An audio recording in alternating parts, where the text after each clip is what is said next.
Welcome back to the Bowling Springs Sports Journal Coaches Show, sports show, whatever we're calling this nowadays. We're been a busy week. A lot of action around the community, around our area. One of the biggest events we had this week was the Spartanburg County Wrestling Championships. And for any wrestling team, it's one of the biggest. You have this one circled on your calendar. And we've brought in Bowling Springs head wrestling coach, Lee Thomas. Coach, welcome to the program. Thank you, sir. Appreciate you having me. Your team had a pretty good outing. You girls probably had the best outing of everybody. 5 individual state champions, became the first ever Spartanburg County team champions.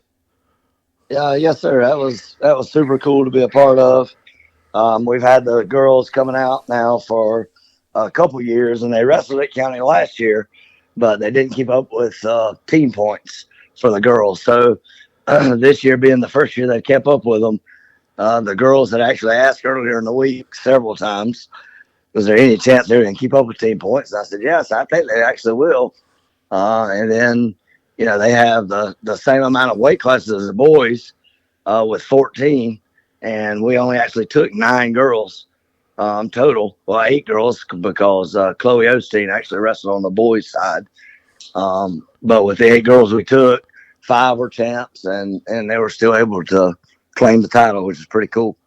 Yeah, Chloe's one of them athletes that you and I have had this discussion before. I remember watching her in softball and went, she doesn't swing at bad pitches, and she seems to have that same approach at wrestling. Yeah, absolutely. She is definitely one of a kind. And I tell you, a lot of the girls' success can be attributed to her, not just on the mat actively with the boys, but her recruiting in the school and getting other girls interested and seeing it. It can be a cool thing to do as a female athlete at the high school level. And last week with the NCAA recognizing female wrestling as I think it's the 91st NCAA sport to be sanctioned. So I'm super excited for that group of girls because obviously the colleges are going to be all about trying to fill teams. So I can see where several of our girls could actually go on and wrestle at the next level as well. Yeah, and that's I was going to say that's another great opportunity because there's going to, like you said, there's going to be a lot of places looking to fill spots with that being a new sport, and it'll be scholarships to be had. And if you got 5 individual state county champions, that would be a good place to start with some of them.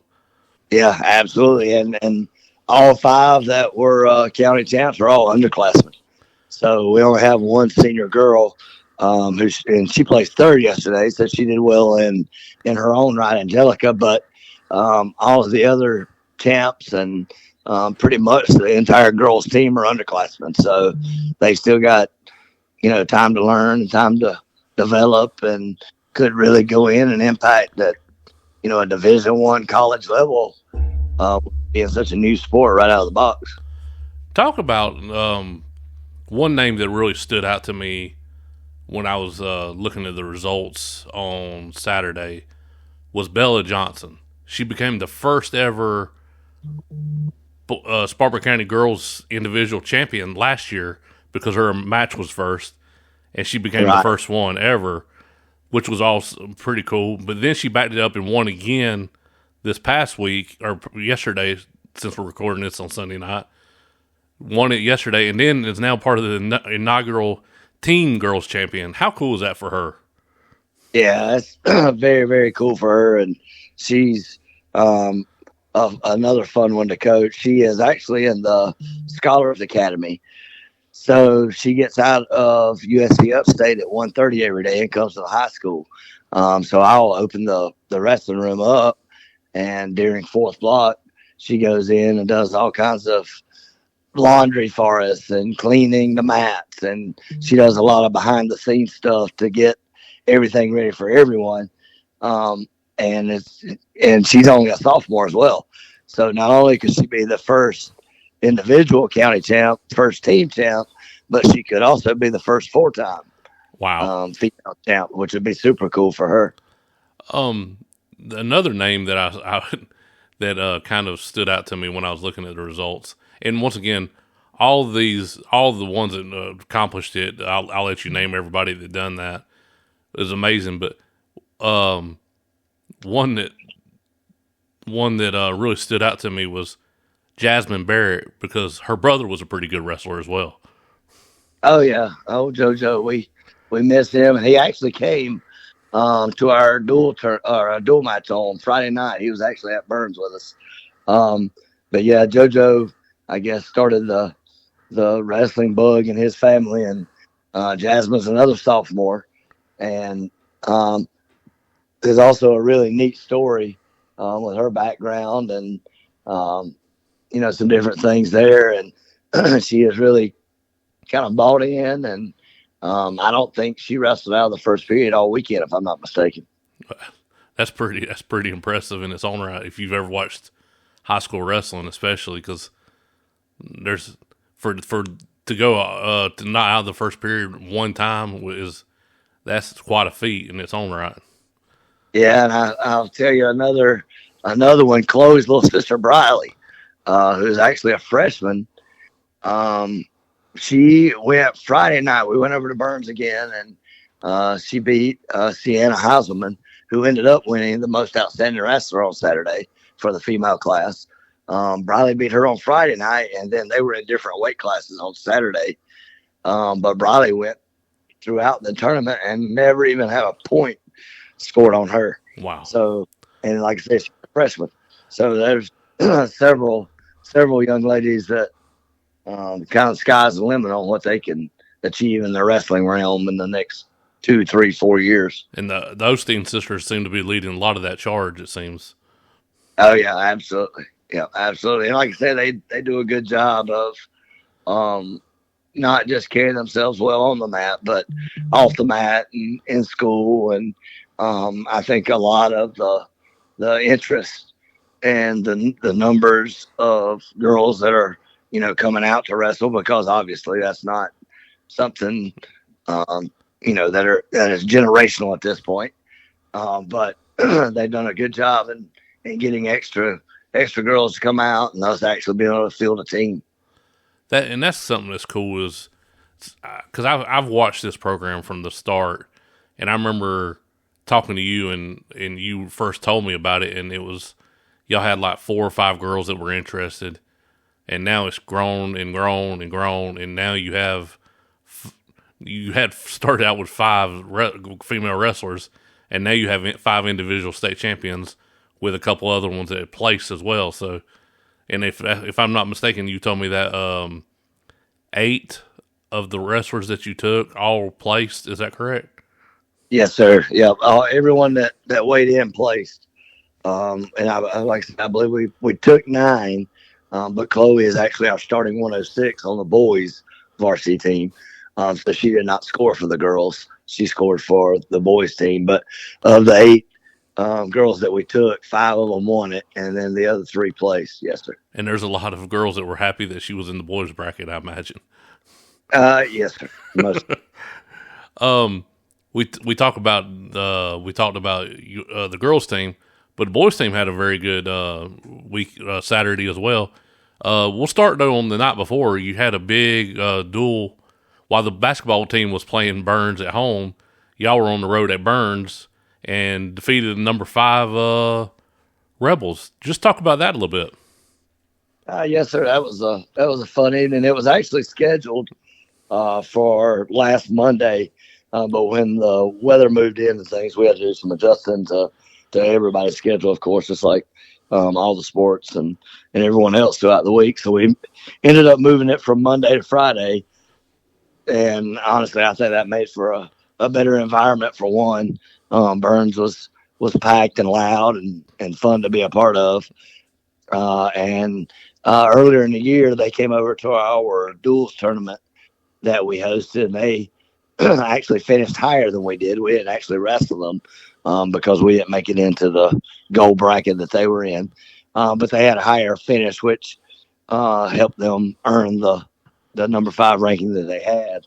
But yeah, we went over there Friday night and started out with a couple upsets on our end, and then they had a couple upsets on their end, and then it came down to the last match at 150, and we were actually trailing by 4 team points. And Eric Ellis was due up for us, and I told him, so you get a tech earns us 5 team points, or a PN earns us 6. I said, so as long as you do one of those 2 things, we win it. And went out, and I would say in a minute or so, their guy took a kind of a bad shot, and Eric was able to capitalize and pin him in the first period. So we ended up winning by 2. And Eric was so excited he did a backflip in the middle of the mat. So the official then deducted 1 team point from us. So we ended up winning by 1. And obviously, I talked to Eric about that later on. And he said, Coach, he said, I knew we were up by 2. I knew they were going to take 1, so we'd win by 1. So that's why I went ahead and did my backflip. And I said, Eric, I tell you what, as long as we're up by 2, I said, I hope you do a backflip every time we win 1. I'll tell you what, that to me, that's so smart on the kid's part and so self-aware that he knew that even if he done that, y'all were up at just enough points to be able to do something like that. The fact that he was able to keep that in his mind while beating another fellow wrestler is impressive in its own right. Right, it is. It really is. And he's a junior, and he is already an all-state guy, state placer from last year, his sophomore year. I think he's currently ranked number 2 in the state individually in all of 5A. Because, individuals, they don't break apart the big and the little. So out of, I think, somewhere around 27, 28 teams, he's ranked number 2. So he's there, and he has gotten to the point where he can think about different things throughout the match. I hope most of the time he's not thinking about backflips, but if he is and we're up by 2, heck, I love to see the kids have a good time, and gave us all cold chills watching him do it. So let him be him, and we'll all have a good time and win by 1. Let's get a quick word in from our sponsor, Wings Etc. Bowling Springs. Hey, do you want weekly specials on award-winning wings? Of course you do. And they're here at Wings Etc. Mondays is bone-in and boneless wings, and Thursdays is boneless wings. Special pricing, Mondays and Thursdays, Wings Etc. Well, go. And if you haven't taken advantage of those deals at Wings Etc., you're missing out, because it's some of the best deals in Spartanburg County. It's best deals in the area. I go there every Tuesday or every Monday and Thursday to get wings, boneless, traditional. Great day. Go out and see him. Tell him we sent you. Well, he came back and had a big match on Saturday and become a county champion along with Luke Hillers. Talk about those 2, and we talked about Eric, but talk about Luke, because when I get asked about that, there's a lot of people that ask me about that name, because about how impressive of a wrestler he is. Yeah, he is. He really is, and excuse me, he's an awesome wrestler, an even better kid. He does some things behind the scenes with Bible study and team building that he would probably get angry if I even spoke about those things, but he does some stuff behind the scenes for our team that is irreplaceable. And he is only a junior himself. So he and Eric both are juniors. And I can see the accolades that one gets, the other gets. Both of them were all-state guys last year. And they're 2 that you never have to text and ask where they're at or why they're running late. We actually had a JV practice today because our JV state qualifiers are going to Clover on tomorrow morning. And I turned around and looked, and Eric was there. And, both of them do things like that a lot of teenagers struggle to find that commitment. But it's easy to see when it comes to the accolades earned. It directly correlates with the time they spend, working on their sport. And that's what's so amazing to me. A lot of people, I think in early days of high school wrestling, a lot of people looked at it as, oh, that's just something football players or some other sport does just to do something during the wintertime when they're, if not play basketball. But the dedication that wrestlers, especially the group that you have right now, the dedication that they put in, and they're seeing reaping the success of it. Just talk about how much these kids put in year round to be as good as what they are. Yeah, absolutely. and like you said, in the early 90s, mid 90s, when it was just becoming a wrestling was just becoming a sport in the Southeast, it was definitely just a spot where football players that couldn't make the basketball team would join just to stay in good shape to get ready for spring football. And now, just like other sports, it really takes a year-round effort to be successful. But where wrestling kind of separates itself from the others, and we talk about this regularly in the practice room, is wrestlers have to live like a wrestler outside of practice, simply because of the weight classes. And back when Coach Tate and I worked together at the high school, and he would tell me oftentimes, he said, I cannot imagine my starting quarterback being dependent on what they ate for lunch. And that's absolutely the case. A successful wrestler literally has to live to compete, that 6-minute match. They're living that lifestyle for 48 hours prior to, because of having to weigh in and, hydrate and being able to hydrate and not miss weight. And, there's a whole lot that goes into it that it takes the dedication that our guys show day in and day out in order to be successful. Growing up in the Southeast, and I know both of us grew up in this area, you talk about the wrestling just starting up, high school wrestling starting up in the 90s. I think if you would have told most kids in the late 80s, early 90s that they were starting a wrestling program, the first thing they would go to was a WCW or a WWE match of Ricky the Dragon Steamboat versus Ric Flair or something of that nature. Just for somebody that's never... Go ahead. Oh, no, you're spot on. I said, for somebody that's never seen a high school wrestling match, kind of explain some of the how it works, so that, because I know that when I first went to one, I had to learn a lot of how one operates, how a match operates. Just kind of explain a little bit what people should know if they were going to their first ever wrestling match. Right. It's honestly a hard sport to really buy into from the spectator side of things until you begin to understand it. There is so much that goes on. When you used to always see the WCW guys tie their arms up in the beginning and lock up and walk around for 30 seconds and cheer the crowd on and all that. And they're still tying up, and there's still collar ties and inside ties and things such as that. But there's actually a game plan behind all that. There's a reason for everywhere a kid, puts his hand on the other guy, whether it be his shoulder, his arm, or his knee, or whatever. There's 2 or 3 things that had to happen in order for his hand to get there. And it's honestly almost a chess match, and I can't play chess, so I've never been a chess fan.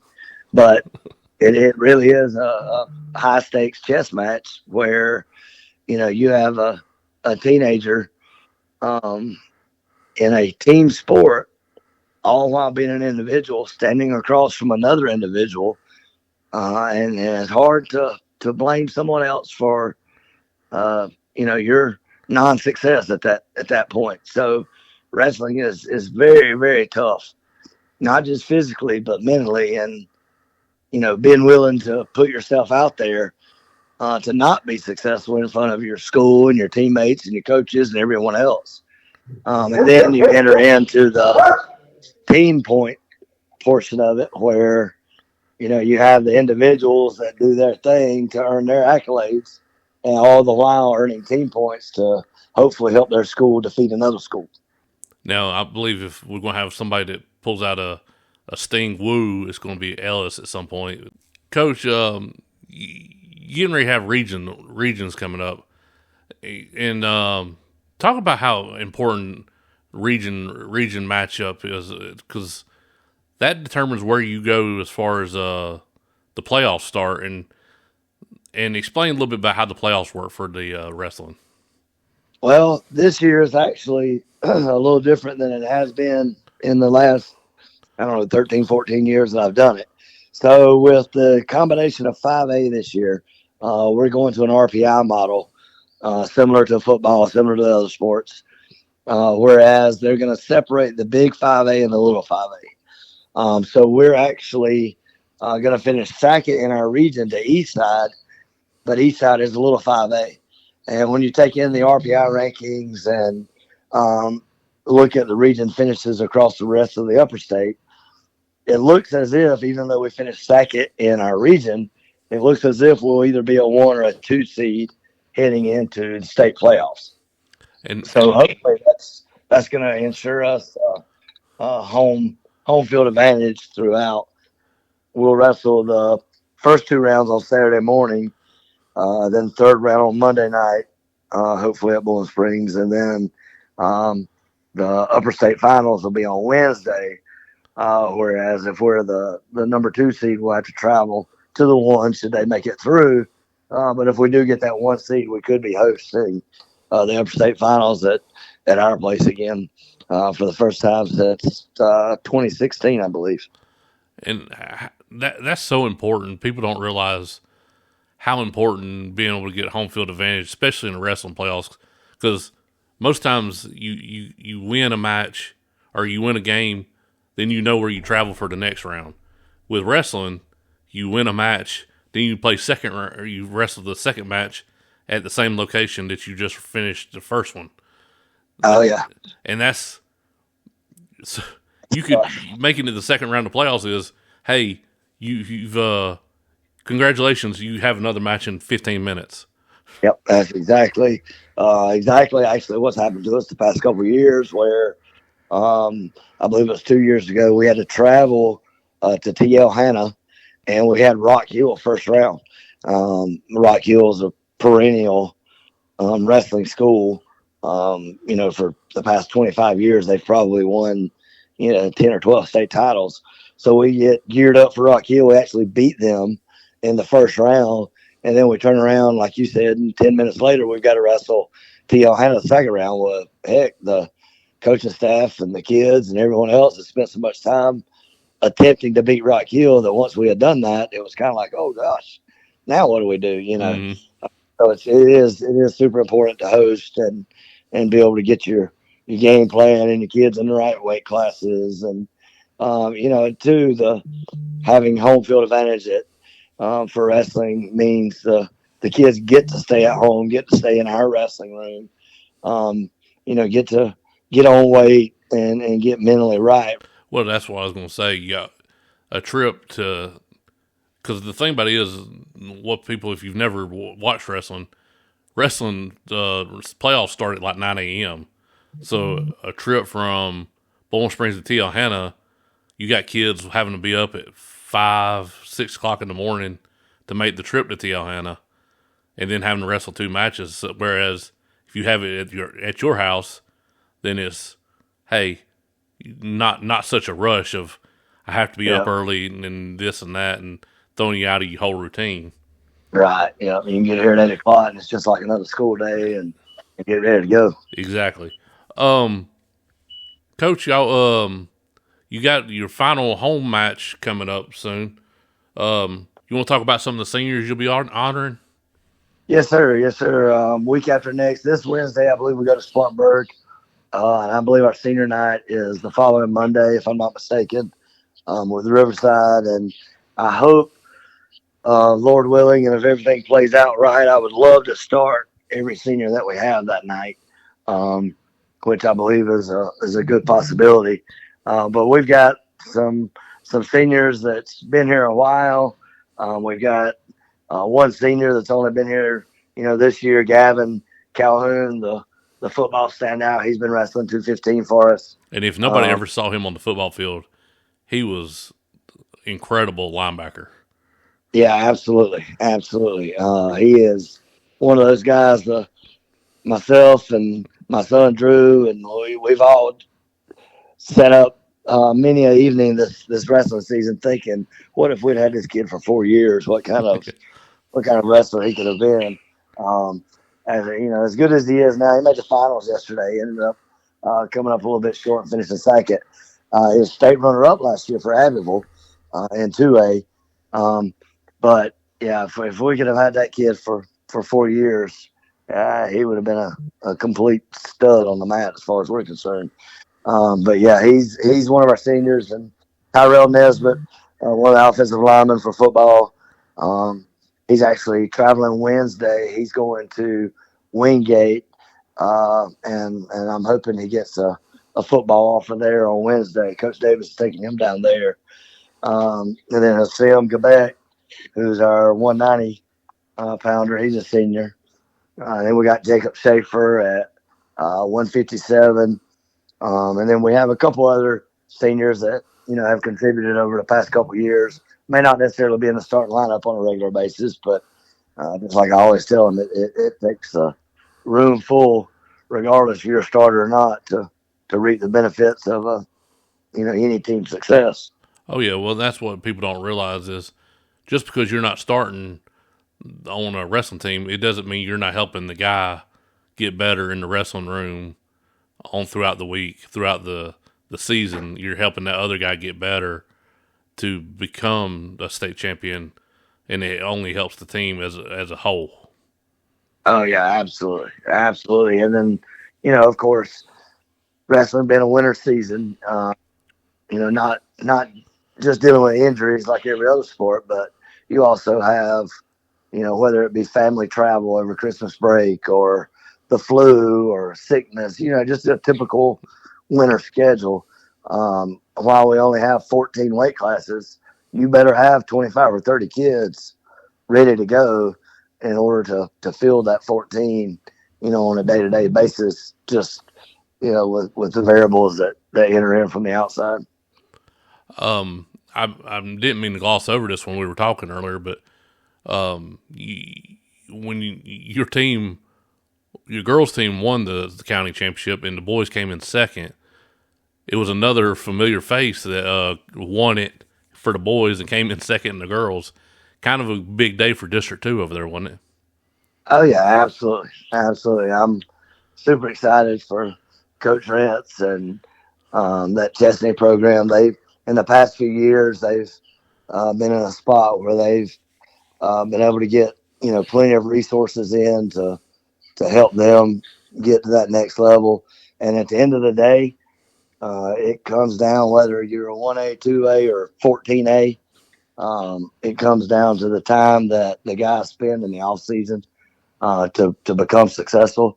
And they've got a group of guys over there that have absolutely worked their tails off to get where they're at. Wrestling, as we talked about, earlier in the program, it's not an easy sport.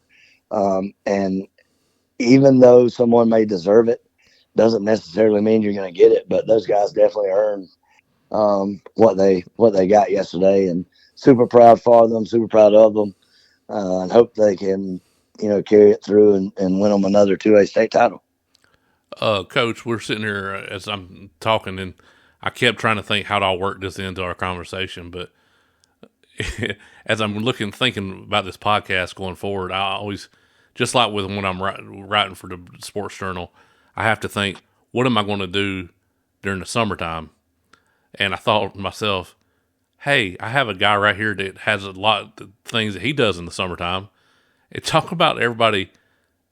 You're a dirt track driver, and that people may see on a local track during the summertime. And just talk about how you got into that and how your passion for that. Oh man, you really are going back now. It has always been one of one of my passions, one of my hobbies is driving race cars, and I absolutely loved it growing up doing it. Um, and then had my two boys, Spencer and Drew, and racing had to kind of take a back seat to all their stuff going on. And now that they've graduated college and have jobs of their own and all that kind of stuff, we've kind of slid back into the position where I could go back racing again. About the only person that's probably not a huge fan of it is my wife, but at the same time, she still goes and cheers me on from the sideline. So, it's something we started back actually this summer. And I think I got to run about 10 races and had the opportunity to win about 3 of those suckers. And old young punk stepped in and decided not to let it happen. So, it is what it is. But yeah, it's definitely a good getaway, something good to spend your time focusing on, when you're not at the high school. Well, that's them other racers better realize they better not wreck a wrestling coach. He'll put it in the full Nelson over. If nothing else, I can bring a chair like the old WCW guys, right? Exactly. Bring a chair, which I can't tell them. I know a bunch of guys that can wrestle, not necessarily that I can, but I'm about too old and slow these days. But. Well, that's why you bring your team with you. You usually tell everybody that's your pit crew. Yeah. We could be like the old Six Pack movie, right? Exactly. Coach, you've been an integral part of. You've been, I think, if I'm remembering, it's been 13, 14 years now as a head wrestling coach. Yes, sir. Something like that. Yep. We started in 2011, 2012 school year. How special has it been to you to see how this program has grown from when it was brought back to what it is now, competing for state championships? Oh, wow. Coach Bollinger, who retired 4 years ago, offensive line coach for football. Actually, his roommate is an NCAA an official for wrestling. And I think that helped him realize how important wrestling could be for the football guys. He's the one that brought it back. And the first practice I attended at Bowling Springs, I was just volunteering for the middle school program. And we had a single wide trailer back behind the old ninth grade school where Little League used to house all of their football equipment, helmets, shoulder pads, so on and so forth. So we would take and move the helmets and shoulder pads and all that out, and then we'd have wrestling practice. It was literally a single wide old mobile home. And time to time I have some of that original crew come back and joke with me and talk about how easy the guys have it now because we heated it with one of the kerosene powered blow heaters. Oh, wow. Yeah. So when they come into our current wrestling room, which is second to none, I mean, the district has done a phenomenal job of helping us get what we have. As far as the wrestling room goes, it's a permanent room. It used to be the old weight room, but it's up in the new side of the campus. But yeah, when they walk in there and see that, they're like, "Oh my goodness, these kids wouldn't even be able to walk into the old." They actually called it a chicken coop. I was gonna say they. I know they. How special is it though? You just talking about that you've been there and that you see that these old I say old guys, they're probably still 10 years younger than I am, but these older wrestlers come back and just enjoyed watching them tell stories about where the program began and to be able to share their memories with these young guys that are coming up doing what they wanted to do years ago. Yeah, I tell you, that's, without honest to goodness, gives me cold chills just thinking about it. That's probably the best part of it. Just yesterday at the county tournament, Thomas Beginzi is the head wrestling coach at Landrum, who wrestled for me for 4 years and was a great kid to have around, funny guy. And anytime we have practices over Christmas break or, any odd type of situation practices, as far as odd being day and time, I love it when the alumni come back and can come in and we can tell specific stories here and there about them, and the kids love it too. It's like you got them hook, line, and sinker when you start telling, stories about what it was like back in the olden days in 2012. That's not the old days as far as my mind. Yeah, right. Yeah. For me, you neither one, but somebody that was born in 2015, they're like, oh my God, that's before I was born. But yeah, I love it, man. I absolutely love it. Coach G from Spartanburg yesterday actually made a comment to me. He was like, Coach Lee, he said, you got, part of your coaching tree here coaching against you. And I'm like, dude, I said, the happiest I could ever be would be to, sit in the stands as a grumpy old man and watch 4, 5, 6 of my former wrestlers coached against each other. Because that would be, that's truly giving it back. And they realize what the dedication and, what sport really means, and, and are able to apply it to real life situations. And that's what it's all about. That's what we're all here for. State titles, county titles, whatever. All that's great. But at the end of the day, when you've got, a Dr. Cato that comes in and works with you, or, my oldest son, Spencer, who's an attorney, comes in and works with the kids, it really puts, implants something in those high schoolers' minds of, this is not just Coach Lee feeding us a line of bull. If we take these lessons that we're learning in sport and apply it to real life, then, it can actually make a difference, for my kids.